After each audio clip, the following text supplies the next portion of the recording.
बजने वाले हैं, वक्त हो गया है आपके favourite morning prime time show 9 बज गए का आपके साथ हूं मैं नेहा बातम। तो एक तरफ महाराष्ट्र में दोबारा लॉकडाउन की तैयारी हो रही, तो वहीं दूसरी तरफ उसी राज्य में भीड़ जमा करने से रोकने पर लोग मरने मारने पर उतारू हो गए हैं। कल होली के मौके पर नांदेड़ की तस्वीरें सामने आई, जिसे देखकर खौफ और दहशत मन में भर गई। हैरत अंगेज ये तस्वीरें आप भी देखिए, कैसे लॉकडाउन के बीच होली खेलने के नाम पर वहां संग्राम छिड़ गया। पुलिस को कितनी मशक्कत करनी पड़ी ये तस्वीरों में साफ हो रहा है, क्योंकि लोग होली खेलने से नहीं रुक रहे थे। वहां पर जब मना किया गया, लोगों को रोका गया, तो इस तरह का संघर्ष और संग्राम वहां छिड़ गया। भीड़ ने हंगामा किया, गाड़ियों में तोड़फोड़ की और होली के नाम पर इस तरह का हुड़दंग ये नांदेड़ की सड़कों पर साफ तौर पर देखा जा सकता है। दो तस्वीरें आपके सामने हम आपको दिखा रहे हैं, कैसे वहां पर कोरोना जैसे दौर में भी बड़ी संख्या में लोग सड़क पर इकट्ठा हो गए और इस तरीके से तोड़फोड़ मचाई, बैरिकेडिंग करनी पड़ी, बड़ी संख्या में पुलिस बल की तैनाती हुई और उसके बाद भी देखिए कैसे भीड़ एकाएक बेकाबू हो गई। पुलिस के बैरिकेड तोड़ दिए और वहां पर जबरदस्त संघर्ष देखा गया। काफी देर तक यह हंगामा चलता रहा, जैसे काबू में करने के लिए पुलिस को लाठियां तक भांजनी पड़ी।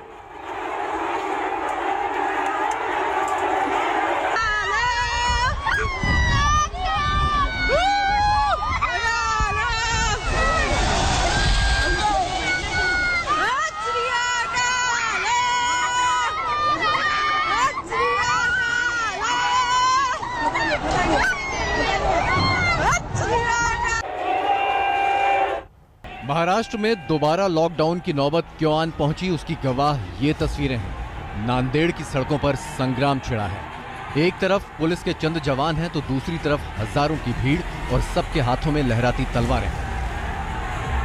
गुरुद्वारे के बाहर मेन गेट का ये मंजर देखिए। बैरिकेडिंग के जरिए पुलिस ने भीड़ को अंदर रोक कर रखा है, लेकिन भीड़ के एक धक्के से लोहे की बैरिकेडिंग गत्ते की तरह ढह गई और सड़क पर हुड़दंगियों का सैलाब उमड़ पड़ा।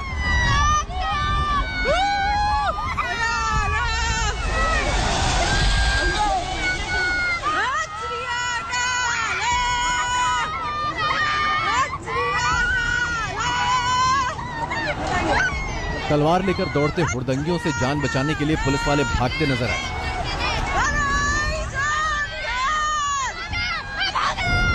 उपद्रवियों ने सड़कों पर जो भी गाड़ियां मिली चकनाचूर कर दी। किसी के शीशे फोड़े तो किसी की पूरी सूरत ही बिगाड़ दी। ये बवाल होली के दिन यानी कल का है। नांदेड़ में 25 मार्च से लॉकडाउन लागू है। लॉकडाउन के चलते सभी कार्यक्रमों पर प्रतिबंध लगा है। होली के मौके पर सिख समुदाय होला मोहल्ला मनाने के लिए जमा हुआ था। पुलिस ने इन्हें रोकने की कोशिश की तो भीड़ ने बवाल कर दिया। इस हमले में दर्जनों पुलिसकर्मी जख्मी हुए हैं। 400 मुलं हल्लाबोलच्या तयारीने गेट तोडून बाहेर आलेत आणि पारंपरिक मार्गाने त्यांनी हल्लाबोल केलेला आहे। यामध्ये 4 कर्मचारी जखमी झालेले आहेत। शासकीय वाहनांचं नुकसान झालेलं आहे। आम्ही आता गुन्हा दाखल करून पुढील कायदेशीर कारवाई करत आहोत। यह हाल तब है जब महाराष्ट्र में कोरोना संक्रमण बुरी तरह फैल रहा है। दोबारा लॉकडाउन लगाने की नौबत आ गई है, लेकिन लोग कुछ मानने और समझने की बजाय खुद अपनी ही जान से खेल रहे हैं। ऐसे में इनसे क्या उम्मीद की जाए कि इन्हें दूसरों की जान की कोई फिक्र होगी। कुंवर चंद्र मंडले, नांदेड़, आज तक। मुस्तफा शेख हमारे संवाददाता इस वक्त तमाम जानकारी के साथ हमारे साथ जुड़ गए हैं। मुस्तफा, बेहद हैरत अंगेज ये तस्वीरें और काफी डरा देने वाली भी। कैसे त्योहार के नाम पर लोग सड़क पर निकले, एक तरफ तो कोरोना, लेकिन दूसरी तरफ जो तस्वीर हम देखने को मिल रही है यहाँ पर वो ऐसी जिससे डर और खौफ मन में पैदा होता है कि कैसे लोगों को इस बीमारी का बिल्कुल भी परवाह नहीं है और लगातार केसेस बढ़ते जा रहे हैं।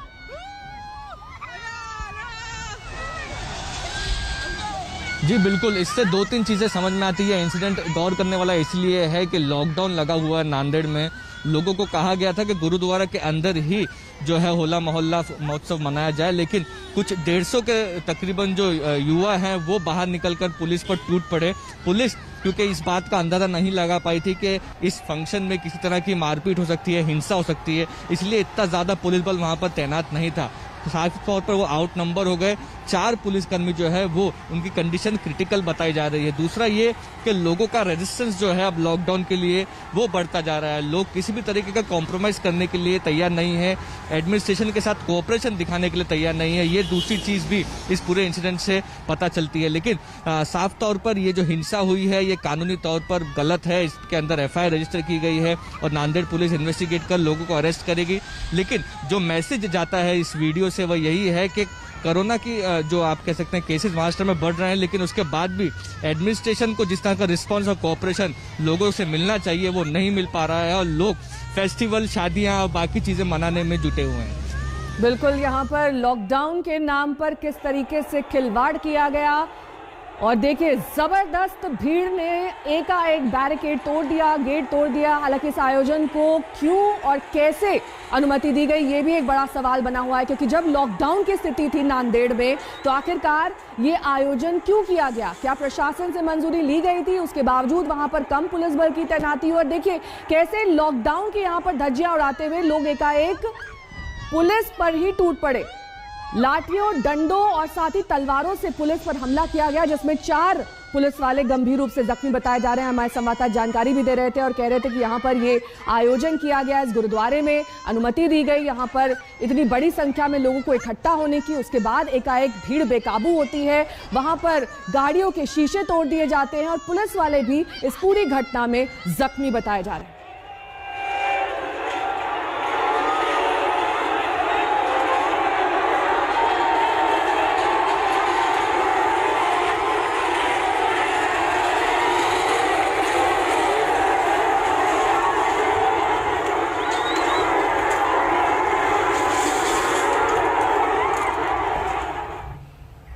तो आपने नांदेड़ की तस्वीर देखी। ऐसे ही महाराष्ट्र में कई शहरों में लॉकडाउन की स्थिति आ चुकी है, क्योंकि लगातार नंबर्स बढ़ रहे हैं कोरोना के मामलों के।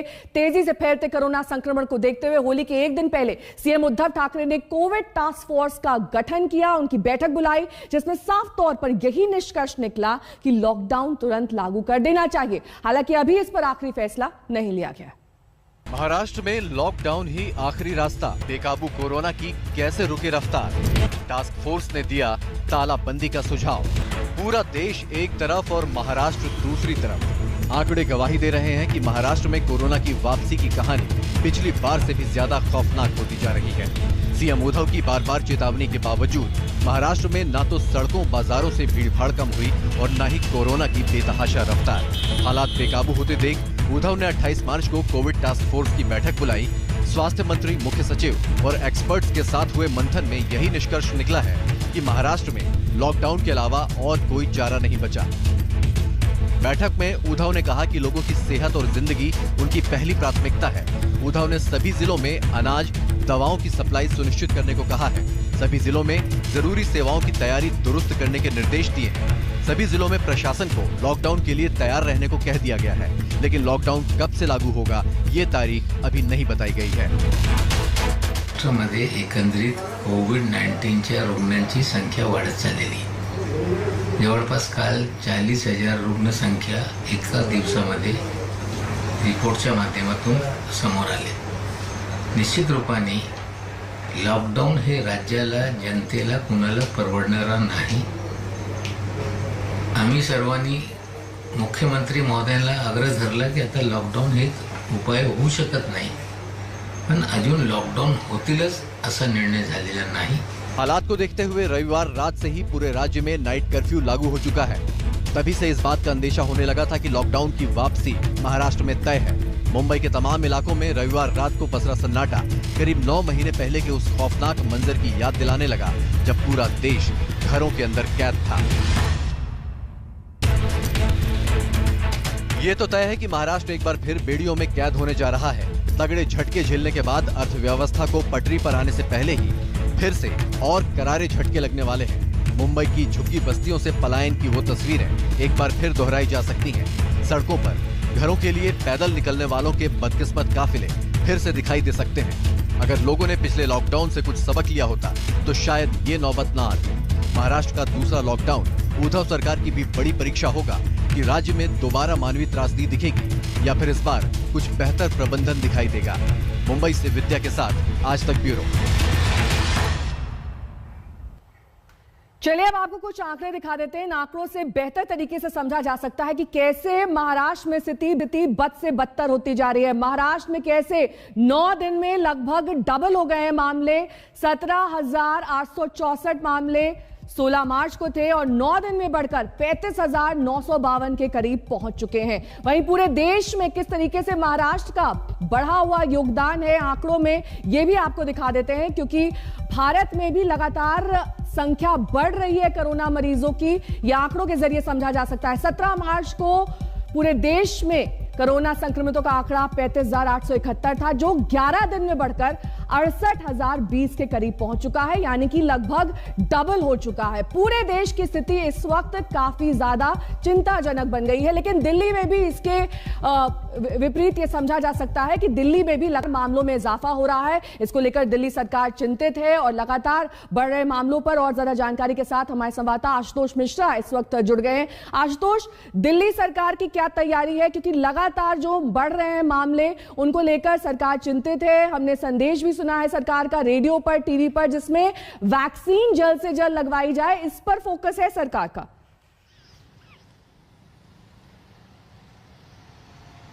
दरअसल जितने भी राज्य हैं अब हर कोई ये कह रहा है कि वैक्सीन लगाने की अनुमति राज्यों को होनी चाहिए, कि वो भी प्राथमिकता तय करें ताकि ज़्यादा से ज़्यादा लोगों को वैक्सीन पहुंचे। हालांकि अभी तक चूंकि वैक्सीन का जो कंट्रोल है वो केंद्र सरकार के पास है और इसीलिए जो तय उम्र है 45 के ऊपर, कोमॉर्बिडिटीज़ और 60 के ऊपर, उन्हें वैक्सीन दी जा रही है। जल्दी से जल्दी सब तक वैक्सीन पहुँचे ये सारी सरकारें कोशिश कर रही हैं। दिल्ली में कल जो आंकड़ा जो आया पिछले 24 घंटों का वो 1900 पार है और नेहा मैं आपको बताऊँ कि ये 1900 की संख्या 24 घंटे में आखिरी बार दिसंबर, लगभग 15 से 20 दिसंबर के बीच में स्थिति थी।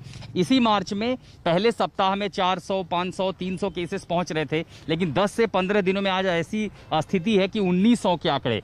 त्योहारी सीजन था, लापरवाहियां हुई, बाजार खुले थे, भीड़ भड़ाका थी और लोगों ने लापरवाही की, उसके चलते आज लगभग कल के जो आंकड़े उसमें 7 लोगों की डेथ भी हुई है। हालांकि सरकार ये कह रही है कि देखिए हम तो 70,000 75,000 टेस्ट कर रहे हैं, इसलिए पॉजिटिविटी जो रेट है वो अभी 5% के नीचे है। इस बीच दिल्ली में जो सामूहिक शादी के कार्यक्रम हैं, जो खुली जगह है वहाँ अनगिनत लोगों को अनुमति थी, अब उसे नियमित कर दिया गया है। वहाँ सिर्फ 200 लोग जा सकते हैं।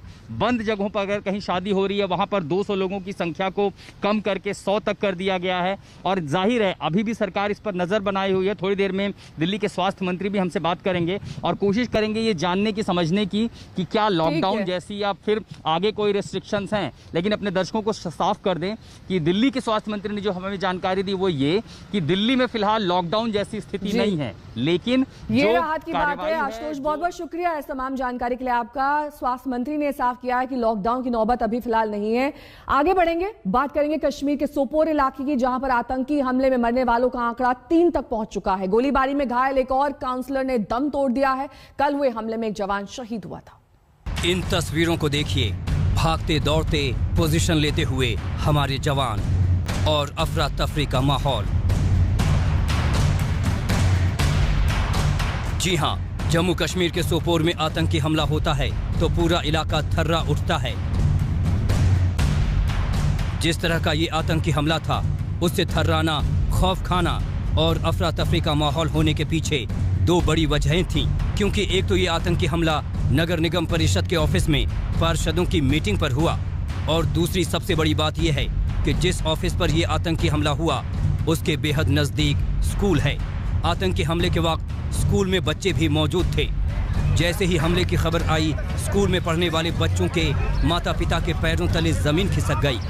महिलाएं अपने बच्चों की खैरियत लेने के लिए दौड़ पड़ी। आप तस्वीरों में देख सकते हैं कि कैसे सड़क पर महिलाएं हंगामा कर रही हैं और जवान उन्हें समझा रहे हैं। कश्मीर में सोपोर इलाके के डाक बंगले में बीडीसी यानी काउंसलरों की बैठक चल रही थी। तभी अचानक आतंकियों ने गोलियां बरसाना शुरू कर दी। आतंकवादी की इस अंधाधुंध फायरिंग में 2 लोगों की मौत हो गई, जबकि कई घायल हो गए। इस दौरान मौके पर मौजूद पुलिस के एक पीएसओ ने आतंकियों की फायरिंग का जवाब देने की कोशिश की, लेकिन आतंकियों की फायरिंग में वो गंभीर रूप से घायल हो गए। वहीं आतंकी वहां से भागने में कामयाब रहे। हमले के वक्त बीजेपी की BDC chairman Farida Khan meeting ले रही थी, लेकिन वो सुरक्षित हैं, वो घायल जरूर हुई हैं। 2 मिलिटेंट ने आके अटैक कर, इनकी बेसिकली मीटिंग थी, उसमें अटैक हुआ तो उसमें एक कैजुअलिटी, मतलब 2 कैजुअलिटी हुई, तो एक को अभी इंजर्ड है। जी हाँ मिला है, उसको हमारे अफसर से इन्वेस्ट करें, CCTV मिला हुआ है आगे पीछे। लेकिन इस आतंकी हमले से खौफ स्कूल के बच्चों को लेकर हो गया। लोगों को लगा कि कहीं आतंकियों ने स्कूल के बच्चों को निशाना न बना लिया हो, या फिर आतंकी स्कूल के अंदर जाकर न छिप गए हों। इसलिए इलाके का सर्च ऑपरेशन अभी जारी है। हर आने जाने वाले वाहन की तलाशी ली जा रही है। आतंकी हमले में लश्कर का हाथ बताया जा रहा है। शहीदों को श्रद्धांजलि दी गई है। जम्मू कश्मीर में बीते 24 घंटे में ये दूसरा आतंकी हमला है। वहीं कुपवाड़ा में सुरक्षा बलों और पुलिस को बड़ी कामयाबी मिली है। ज्वाइंट ऑपरेशन के दौरान इलाके से सोमवार को भारी मात्रा में हथियार, जिंदा कारतूस और गोला बारूद बरामद किए गए। सोपोर से कमाल के साथ अशरफ वानी, श्रीनगर, आज तक। सोपोर में आतंकी हमला आतंकियों के डर का नतीजा है, जहां लोकतंत्र की मजबूत जड़ें उन्हें दहशत में डाल रही हैं। कायर पाकिस्तानी आतंकवादियों ने एक बार फिर कश्मीर घाटी को लहूलुहान करने की कोशिश की है। उत्तरी कश्मीर के सोपोर में पाकिस्तान के कायर आतंकवादियों ने छिपकर वार किया। पाकिस्तान कश्मीर को लहूलुहान करने की साजिश कर रहा है। लगातार भारतीय सेना और जम्मू कश्मीर पुलिस जिस तरीके से पाकिस्तानियों का सफाया कर रही है कश्मीर घाटी से, ये आतंकवादियों की बौखलाहट है। आज कश्मीर घाटी से तमाम आतंकवादी कमांडरों का सफाया हो चुका है। ये निश्चय ही इसके बारे में सोचना हो कि मिलिटेंट्स कभी न कहीं अपनी एक्टिविटीज को अंजाम दे जाते हैं, और जिस प्रकार से पॉलिटिकल प्रोसेस एक कामयाब वहां पर हुआ है, तो वहां पर दोबारा एक डर का माहौल पैदा करने की कोशिश की जा रही है। हालांकि हमारे सुरक्षा बल बहुत अच्छा काम वहां पर कर रहे हैं, जिसके कारण से आज कश्मीर की परिस्थितियां सुधरी है। और अब बंगाल की बात करेंगे, जहां पर आज शक्ति परीक्षण का दिन है। दूसरे दौर के चुनाव के लिए आज प्रचार खत्म हो रहा है। तमाम नेताओं और दलों ने प्रचार में ताकत झोंक रखी है। अमित शाह नंदीग्राम के अलावा दूसरी जगहों पर भी रोड शो करेंगे, तो वहीं ममता, शुभेंदु अधिकारी पहले से ही नंदीग्राम में डटे हुए हैं। मैं मानता हूं कि प्रथम चरण में 26 सीटों से जो शुरुआत हुई है, हमारे लक्ष्य 200 पार को सिद्ध करने में हमें बड़ी सरलता रहेगी। इसी तरह से चुनाव आगे बढ़ता रहा, भारतीय जनता पार्टी 200 से ज्यादा सीटों के साथ बंगाल में सरकार बनाएगी, इसका मुझे विश्वास है। भाजपा के सभी कार्यकर्ताओं का विश्वास है। आसाम में भी अभी जो सीटें हैं, इससे ज्यादा सीटों के साथ हम पूर्ण बहुमत की भारतीय जनता पार्टी की सरकार बनाएंगे। जिला स्तर और प्रदेश स्तर के हमारे नेतृत्व गण से चर्चा करने के बाद मैं मानता हूं कि बंगाल में हम 30 में से 26 सीट से ज्यादा भारतीय जनता पार्टी विजयी हो रही है। अब गांव-गांव में जाके कहता है कि बीजेपी के वोट दो, ये आपका काम नहीं है, आप ये काम मत करो, नहीं करो। अगर आप करोगे तो हमको भी मूवमेंट करना पड़ेगा। हम आपको इज्जत करते हैं, आपको आपका अतिथि है, हम आपको रेस्पेक्ट करते हैं। आपका रेस्पेक्ट आप खुद लीजिए। बीजेपी इधर में आएगा नहीं, जीतेगा भी नहीं। आप यूपी से आए तो सुन लो, जोगी का वोट इधर से नहीं होता है, नरेंद्र मोदी का नहीं होता है, अमित शाह को नहीं होता है, ये बीजेपी का वोट नहीं होता है। बांग्ला बांग्लाয় থাকবে, বাংলা বাংলাকে বাঁচাবে। আমি গণতন্ত্রপ্রেমী মানুষ, গণতন্ত্রের বিশ্বাস করি, তাই তো আপনাদের কাছে আমায় খাটতে খাটতে আসতে হচ্ছে। আমি তো না হলে পারতাম, আপনারা তো বলেছেন দিদি আপনি সারা বাংলার জন্য করে যান, নন্দীগ্রাম আমরা দেখে নেব। তা সত্ত্বেও দেখুন 28 এখানে আমি, 29 এখানে আমি, 30 এখানে আমি, 31 এখানে আমি, 1 এখানে আমি ভোট করে তারপর আমি যাব।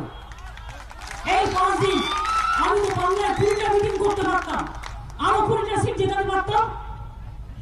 আজকে আমি ছুটে আসছি যে গণতন্ত্রকে বিশ্বাস করি বলে, হয়তো সবটা পারবো না, যতটা পারবো অন্তত যাই মানুষের কাছে। गलती फिल्दी लैंग्वेज यूज करता है। ममता बनर्जी का बात का कोई असर इधर नहीं पड़ेगा। इधर ममता बनर्जी को लोग पूरा के पूरा कड़ा से कड़ा उसका समुचित जवाब मिल जाएगा। एक तारीख इतिहास रचेंगे तो हार के भागेगी उसे। मेरा उसको सुझाव है, 1 से MLA का पैड छापाना चाहिए जल्दी। नमस्कार, मैं हूं अंजना ओम कश्यप। हमें उम्मीद है ये वीडियो आपको पसंद आया होगा। लेटेस्ट खबरों के लिए यूं ही देखते रहिए आज तक, और इस वीडियो के पसंद आने पर लाइक, शेयर एंड सब्सक्राइब करना ना भूलें।